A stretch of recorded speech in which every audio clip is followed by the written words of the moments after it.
Bismillah, Assalamualaikum warahmatullahi wabarakatuh.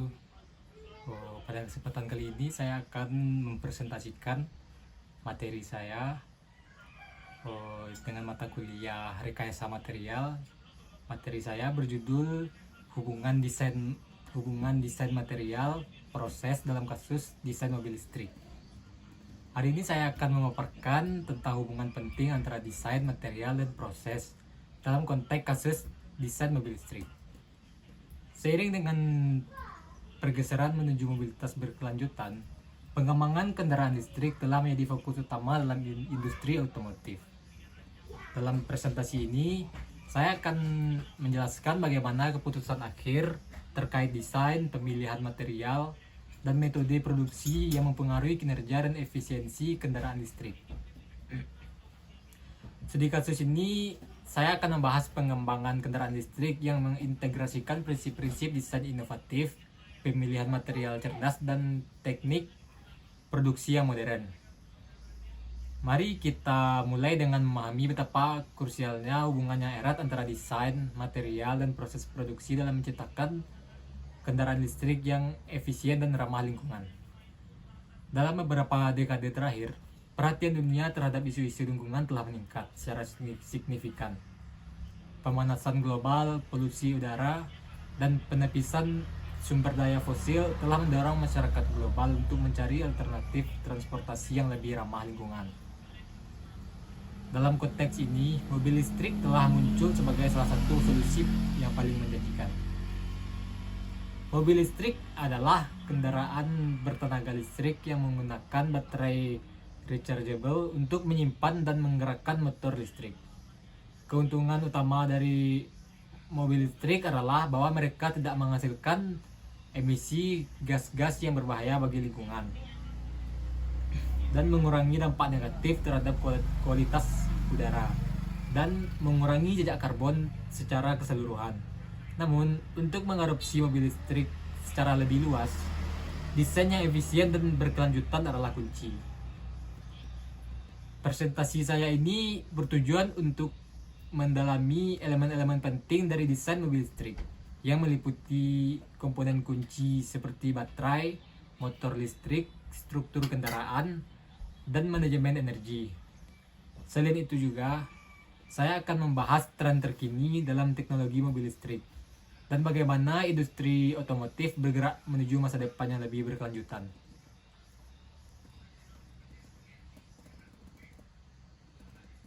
Melalui pemahaman mendalam tentang prinsip-prinsip desain mobil listrik, diharapkan bahwa presentasi ini akan memberikan wawasan berharga bagi para pemangku kepentingan di industri otomotif, insinyur, desainer, dan semua mereka yang tertarik berkontribusi pada revolusi transportasi yang lebih maju. Desain dalam mobil listrik adalah aspek kunci yang mempengaruhi kinerja, estetika, dan fungsionalitas kendaraan tersebut. Berikut adalah poin penting desain dalam mobil listrik. Yang pertama, diagram air perencanaan mobil listrik. Metode perencanaan menunjuk dari metode perencanaan menurut Gerhard Paul dan Wolfgang Bates dalam buku Engineering Design yang terbagi menjadi 4 tahap, yaitu yang pertama perencanaan penjelasan tugas. Tahapan pertama ini meliputi pengambilan informasi permasalahan dan kendala yang dihadapi.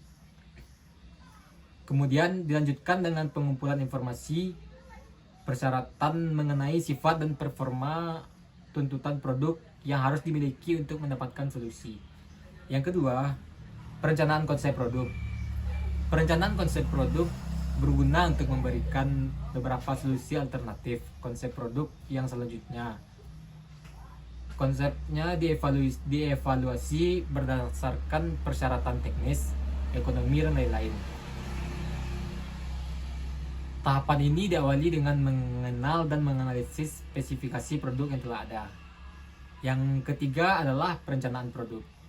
Perencanaan produk memerlukan beberapa pertimbangan untuk menentukan keputusan atau solusi setiap proses perencanaan. Berdasarkan kasus masalah yang dihadapi, yaitu perencanaan mobil listrik, pendekatan konsep Konsep yang digunakan adalah perencanaan produk dengan perencanaan simultan atau perencanaan dengan pendekatan kemampuan proses dan ketersediaan biaya. Yang keempat adalah perencanaan detail atau detail design. Perencanaan detail merupakan hasil keputusan perencanaan berdasarkan beberapa tahapan sebelumnya. Luaran atau hasil dari tahapan ini adalah gambar rancangan lengkap dan spesifikasi produk untuk produksi yang disebut dokumen pembuatan produk. Selanjutnya adalah perencanaan spesifikasi. Agar mobil listrik yang dirancang ada tujuan rancangan yang harus dicapai. Maka dalam pembuatan mobil listrik ini harus mengacu pada data-data sebagai berikut yang akan saya lampirkan oleh gambar. Selanjutnya adalah proses perancangan mobil listrik. Yang pertama yaitu penentuan geometri roda.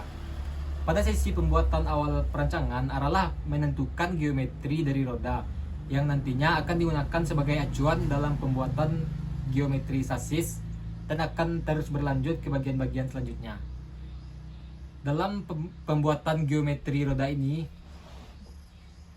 rear wheel track sudah ditentukan dari gardan yang digunakan. Karena pada mobil listrik ini menggunakan gardan yang diambil dari kendaraan secara torsa, maka setelah diukur rear wheel track dan gardan secara torsa tersebut adalah 1126 mm. Sedangkan untuk front wheel track menerapkan unique wheel track dengan perbandingan lebar tidak lebih dari 75%. Yang mana tujuan front wheel track lebih lebar dari rear wheel track karena untuk mempermudah handling kendaraan dalam bermanuver, dan wheelbase ditentukan sebagai 1900 mm. Yang kedua adalah pemodelan driver ergonomis. Driver ergonomi diambil menggunakan sampel dengan ketinggian 167 cm sesuai ketinggian rata-rata orang Indonesia. Pengukuran dilakukan langsung pada posisi driver duduk dengan posisi ternyaman sehingga diperoleh sketch geometri sebagai berikut. Saya lampirkan pada gambar. Yang ketiga adalah pembuatan sasis. Sasis merupakan salah satu bagian terpenting pada kendaraan yang harus mempunyai konstruksi kuat dan mampu menahan beban kendaraan. Semua beban dalam kendaraan, baik itu penumpang, mesin, sistem kemudi, aksesoris, dan segala peralatan kenyamanan, semuanya diletakkan di atas sasis. Biasanya sasis dibuat dari kerangka baja yang berfungsi menopang bodi dan motor listrik dari sebuah kendaraan. Syarat utama yang harus terpenuhi adalah material tersebut yang memiliki kekuatan untuk menopang beban dari kendaraan. Sasis juga berfungsi untuk menjaga agar mobil tetap rigid atau kaku, sehingga untuk mengurangi risiko banding atau deformasi waktu digunakan. Dalam perencanaan pembuatan rancangan sasis sendiri, banyak aspek yang diperhatikan, seperti pemilihan konstruksi sasis, pemilihan profil material, karena sasis merupakan bagian paling kritis pada mobil dibandingkan dengan komponen mobil yang lain. Pada pembuatan sasis ini menggunakan bahan yang sudah ditentukan sebelumnya, yaitu square beam 40x25 dengan ketebalan 2 mm. Selanjutnya adalah pembuatan sistem kemudi, rem, dan suspensi. Yang pertama adalah pembuatan kaki belakang. Pada mobil listrik ini menggunakan gardan secara torsa, sehingga dalam pembuatan kaki belakang perlu didesain terlebih dahulu dalam secara torsa tersebut. Setelah gardan sudah didesain, maka langkah selanjutnya adalah memposisikan gardan tersebut agar berada pada ruang sasis bagian belakang sesuai ruang dari gardan tersebut. Sehingga untuk membuat kaki-kakinya tinggal menghubungkan sebuah swing arm antara sasis dengan gardan. Selanjutnya adalah pembuatan suspensi belakang. Setelah swing arm terbentuk, maka langkah selanjutnya adalah menambahkan suspensi independen pada bagian belakang. Suspensi yang digunakan adalah setara Satria FU dengan peredaman 600 lb atau 272 kg dan panjang antar senter diameter adalah 330 mm. Maka untuk itu sebelumnya harus melakukan desain suspensi dan memposisikan suspensi tersebut di antara ruang gardan dan sasis. Baru setelah itu dibuat bracket yang akan menumpang suspensi terhadap gerakan dan terhadap sasis. Selanjutnya adalah pembuatan kaki-kaki depan. Pada kaki-kaki bagian depan menggunakan sistem double wishbone. Double wishbone merupakan kaki-kaki yang menggunakan lower arm dan upper arm berbentuk huruf V dan suspensi independen untuk menyangga roda. Setiap wishbone atau lengan memiliki 2 titik pemasangan pada sasis dan 1 sendi pada bagian ujung lainnya. 2 wishbone memungkinkan untuk mengontrol gerak roda sepanjang pergerakan suspensi. Pengendalian parameter seperti sudut camber, caster angle, kingpin angle, pola kaki, tinggi pusat roll, dan banyak lagi. Setelah sasis bagian depan sudah divalidasi, maka selanjutnya mendesain komponen roda, wheel hub, knuckle, ball joint, rack dan pinion, tie rod, kaliper, handlebar, dan U-point yang sudah ditentukan jenis sebelumnya. Setelah desain tersebut selesai, maka tahap selanjutnya melakukan penggabungan ke sasis dengan wheel track. Wheel track depan yang sudah ditentukan pula. Baru setelah itu digabungkan langkah terakhir membuat lower arm dan upper arm dengan cara menghubungkan spherical bearing ke bagian titik-titik pada sasis. Dalam pembuatan ini perlu mempertimbangkan juga posisi rack dan pinion dan posisi suspensi lainnya. Perlu dilakukan juga simulasi agar memastikan bahwa double wishbone dapat bergerak lancar apabila sasis memperoleh beban. Selanjutnya yaitu pembuatan suspensi depan. Shock absorber dan coil spring dipasang pada wishbone untuk mengontrol gerakan vertikal. Sama seperti bagian kaki belakang. Pada bagian depan juga menggunakan suspensi independen yang langsung tertumpu pada lower arm dan sisi lainnya tertumpu pada sasis. Teknik perancangannya hanya tinggal memasukkan suspensi independen yang sudah didesain ke gambar.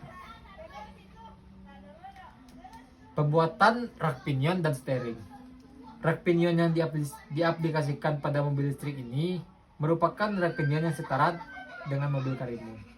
Rak pinion yang sudah didesain sebelumnya dimasukkan ke assembly kaki-kaki depan, sedang pemasangan rak pinion diletakkan tepat di belakang kaki-kaki depan dan menggunakan beberapa tambahan penguat bracket. Perlu memperhatikan agar rak pinion dapat terhubung ke knuckle dengan tepat sehingga nantinya dapat menggerakkan roda depan untuk berbelok secara sempurna. Pembuatan pedal gas dan pedal rem. Mobil listrik ini memiliki konsep pedal mirip dengan mobil tipe automatic pada umumnya, yaitu dengan 1 pedal rem dan 1 pedal gas. Untuk pengereman dilakukan menggunakan 1 buah silinder master yang memberikan penjengkraman ke 4 buah roda mobil. Untuk itu perlu disediakan juga tangki reservoir untuk menampung minyak sehingga diperlukan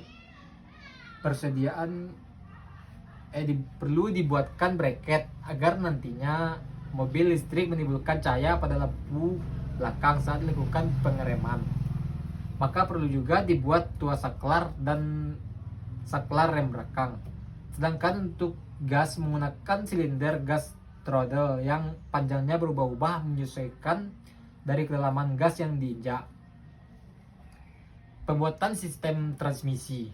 Pada pembuatan sistem transmisi menggunakan transfer tenaga melalui rantai. Karena dari pertimbangan rancangan lebih mudah dan memposisikan motor atau mobil listrik. Pemilihan rasio yang variatif dan tidak membutuhkan ruang yang terlalu lebar. Pembuatan bagasi. Bagasi dirancang dengan kapasitas 15.000 liter. Selain itu juga dapat difungsikan untuk membawa ban cadangan. Berbeda pada mobil pada umumnya di mana bagasi berada pada bagian belakang kendaraan. pada mobil listrik ini karena pada kap depan kosong sehingga dapat difungsikan untuk kontainer bagasi. Ini menggunakan bahan plat border aluminium yang bertujuan mempermudah perawatan dan terlihat rapi, sehingga kap depan kendaraan nantinya harus menuntut dapat dibuka tutup dengan mudah untuk aplikasi dari bagasi ini. Selanjutnya adalah pembuatan interior. Interior utama pada mobil listrik ini mencakup seat, cover seat, dan frame seat. Mobil ini digunakan untuk mengangkut beberapa orang di dalam mobil, di mana posisinya satu sebagai driver dan lainnya sebagai penumpang. Sehingga membutuhkan beberapa buah seat. Sebelum dilakukan pembuatan cover seat, harus sudah didesain seat terlebih dahulu. Untuk itu, desain seat bisa dilakukan dengan mengukur seat yang dibeli sebelumnya. Dashboard dirancang untuk menutupi bagian depan kabin agar terlihat lebih rapi. Selain itu, menempatkan berbagai instrumen kabin seperti audio tip, tuas transmisi, speedometer, engine start button, saklar, dan beberapa instrumen lainnya. Selain itu, dashboard dibuat dengan ketebalan 4 mm. Bodi dan aerodinamis. Pembuatan desain pintu dan grill. Sebelumnya harus dilakukan dulu desain bodi utama dibentuk terlebih dahulu daripada desain pintu. Desain dari pintu harus sebisa mungkin menyerupai ukuran dari pintu ini karena untuk mengurangi kesalahan pada bentuk pembuatan bodi. Pembuatan bodi utama. Bodi utama dibuat dengan tebal 4 mm karena nantinya akan dimanufaktur dengan fiber. Selain itu, bodi utama terdapat beberapa kebutuhan seperti fog lamp, dudukan grill, penempatan kaca, penempatan plot motor, penempatan emblem, spoiler, sehingga terdapat kerumitan yang tinggi dan detail yang tinggi. Selanjutnya adalah perancangan kap. Untuk menutupi bagian bagasi depan dan menyelaraskan dengan bentuk bodi utama, maka perlu dibuat kap yang dapat dengan mudah dibuka dan ditutup melalui tuas yang terletak pada dashboard mobil, sehingga membutuhkan ensel, yang mana ensel tersebut menyambungkan antara sasis dengan frame kap, dan kemudian dari frame kap baru terhubung ke kap yang menggunakan fiber 4 mm. Komponen elektrikal. Komponen elektrikal pada perancangan mobil listrik ini merupakan komponen pendukung, di mana geometri dari komponen elektronikal hanya berfungsi untuk memposisikan dan menggambarkan komponen tersebut agar sesuai pemasangan dan terencana. Beberapa komponen elektronikal contohnya antara lain akumulator, charger converter, dan juga beberapa komponen lainnya. Selanjutnya adalah komponen pelengkap. Komponen pelengkap adalah komponen tersier, di mana dalam perancangan mobil listrik ini tidak membutuhkan analisa perencanaan yang cukup kuat, namun keberadaan dan posisinya dibutuhkan dalam mobil listrik ini. Contohnya seperti pelat alas, radiator, fan dan cooling pump, keep charger. Selanjutnya adalah analisis kekuatan rancangan. Dalam perhitungan beban pada masing-masing gaya yang diterima oleh kendaraan, harus mengetahui berapa beban maksimal yang akan diberikan dan di mana letak tumpuan. Beban tersebut dapat berasal dari beban penumpang, beban mesin, beban sasis, dan beban aerodinamis serta komponen beban lainnya.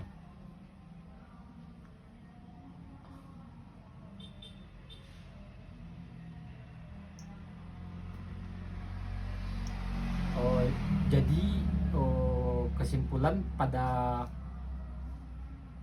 presentasi saya kali ini, yaitu hubungan antar ketiganya, yaitu desain aerodinamis yang baik mengurangi beban pada baterai dan memperpanjang jarak tempuh dan mempengaruhi pilihan baterai.